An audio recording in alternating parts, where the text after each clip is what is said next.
okay, what's worse? Dying from sweat or having a really noisy fan, a portable fan, while you're doing the video? You be the judge.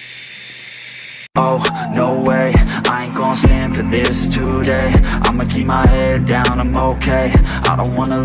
Right, so I haven't done, like, this is gonna be another proper video. Some more tips for Butlins.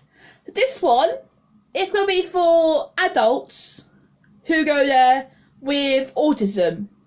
I notice, every year I go to Bognor, there's a lot of adults there with autism as well, mostly severe, which is fantastic to see, and they love the characters just such as me. So if you're there with a family, you've got adult with autism with family, here's a few things I recommend doing and taking with you. So the main thing obviously is a mask or some kind of like visor if you can't wear a mask, or a lanyard saying that you can't wear a mask for medical reasons. You can get one in Sainsbury's and Tesco. It's like a lanyard with sunflower, because the sunflower is a sign of a symbol of hidden disability, by the way. So now I like sunflowers. To say like you can't wear a mask. So take that, or a mask, or a visor, because we don't know yet if we have to wear a mask everywhere. You don't have to. You can't. Outside of the main fairground, you don't have to wear a mask, which is fantastic. And watch the shows, because the shows outside as well. That's fantastic. Be prepared that normally the shows are free. Normally just walk up and see the show. But this time around, this year, you have to pre-book the shows via the website, or the app. I think it's by the website actually. Don't judge, don't count on me. It's completely entirely to me, because this is my first time doing it this way. So I'm not entirely sure myself. The mask app. So those ones for like normal visitors. But if autism, take your if you have noise cancelling headphones or headphones with music, take them. It can get very noisy, especially inside the main Skyline tent centre. It is very, very noisy. So take your headphones, your ear defenders, make sure you take those. Make sure you have routine of some sort. You're usually given a map or like a schedule of all the shows that are happening, paper one. Probably what I have like this year. But you normally do the paper ones. What I normally do is I circle which ones I want to do. But if there's ones, both one, but clashing, say the outdoor, the cinema is the same time as a show, think which one's more important to you. Say the outdoors, the film is showing, say, Secret Life Pets, but the show is Paddington Bear. Circle which one is more important to you. To me, it's Paddington Bear. I'm not really a fan of Secret Life Pets. It's a bit boring. But say if it's Great Showman, I'm sorry, Paddington. Great Showman comes first. If there's any activities, like, you know, the swimming or archery that is clashing, again, think which one's more important. I know sports are important, but depends who you are. Say if you like the archery like I do, but if you're saying there, say, okay, the archery and all that, sports and all that, you can book for another day. If you stay for the week, unless you stay for the weekend. If you stay for the weekend, do at least stay on Sunday. At least do that. But if you're staying for like a week, like I am, you've got a couple of other days to decide which day you want to do the archery and the sports and all that. So there's no rush for that. But you still need to book in advance, just so you can get a spot. Make sure you take your phone or a camera if you're vlogging. Very important. Portable charger. That is very important. And do be prepared for not having any Wi-Fi, because that sucks. Make sure you have enough data, or check to see if you've got 4G. I haven't tried 4G yet.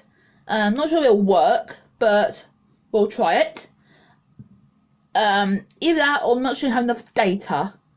It's like when you play Pokemon Go. Characters, don't care how old you are to meet the characters. Just don't give a fuck how old you are to meet the characters. Especially if your favourites, like a Skyline Gang or Billy and Bonnie Bear, which I do every year because they're my childhood. Just don't give a flying F how old you are. Say if it's something like the Teletubbies or the Mr. Men, see if there's any other adults in the queue on their own without any kids to meet them. Then go and do it. Personally, I don't do it myself because I'm not really a fan of Teletubbies. They creep me out. Mr. Men, maybe, if it's the right character. I like little Miss Chatty and Mr. Bump. But the last Mr. Men meet and greet I didn't do, was Mr. Grumpy. I was tempted, but all it is just a box. So, nah. Read the descriptions of the shows as well, and make sure they've got any warnings of like pyrotechnics or loud noises, because most of the shows have pyrotechnics and loud bangs, like fire, like proper loud bangs. Even they scare me. So be prepared for that. So make sure you read the description of each shows. The only show I can think of that hasn't got like flashing lights or pyrotechnics is the Mr. Potato Head show and the Teletubbies, the baby shows. Don't be fooled by the Mr. Potato Head show. I won't recommend it for adults. It's not the Toy Story version. It's Happy Happy Joy Joy. It's not. I was fooled. Lucky it was a free show. All we did was walk out the midway through. It is for very little kids. I'm afraid it's not the Toy Story version. Like the Sarky Mr. Potato Head that I love. Rest in peace, the actor who voiced him. I can't remember his name.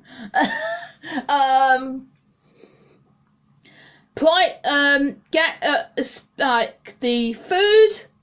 No matter how fussy you are with food, there is always something there for you. Like especially if you go for the meal plan. If you stay in a hotel chalet, you can choose for a meal plan.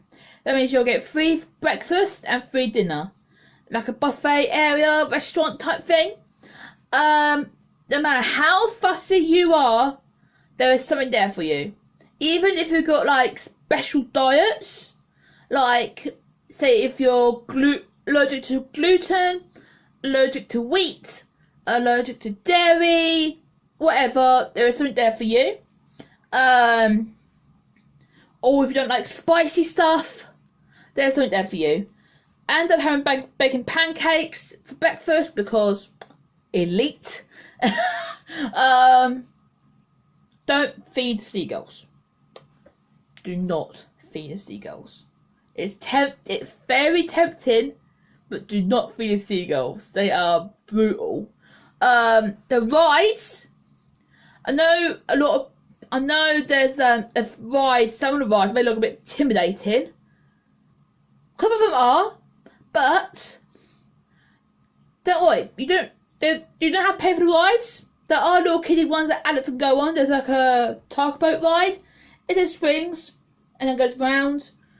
Tugboat ride thing. There's a carousel. Bump. I won't recommend dodge rooms. Unless you want to fall asleep on them, because literally all you have to do, the only thing you're allowed to do in dodge rooms is drive in a circle. You're not allowed to bump. What's the fun in that? I'm more for the thrill rides myself. If you're having a sensory overload or you're having a meltdown, one or two options. You can go back to your hotel room or chalet. That's what I did last year. Or there's like fields and benches, like grassy areas and benches out of the way. There are like little hidden areas, like picnic areas, out of the way of the main area. I still recommend the banana ice cream. Yeah, I can't think else. Really? If you've got any questions about people with autism, what to do at Butlins, comment down below. Oh, make sure you take a sensory toy. Very important.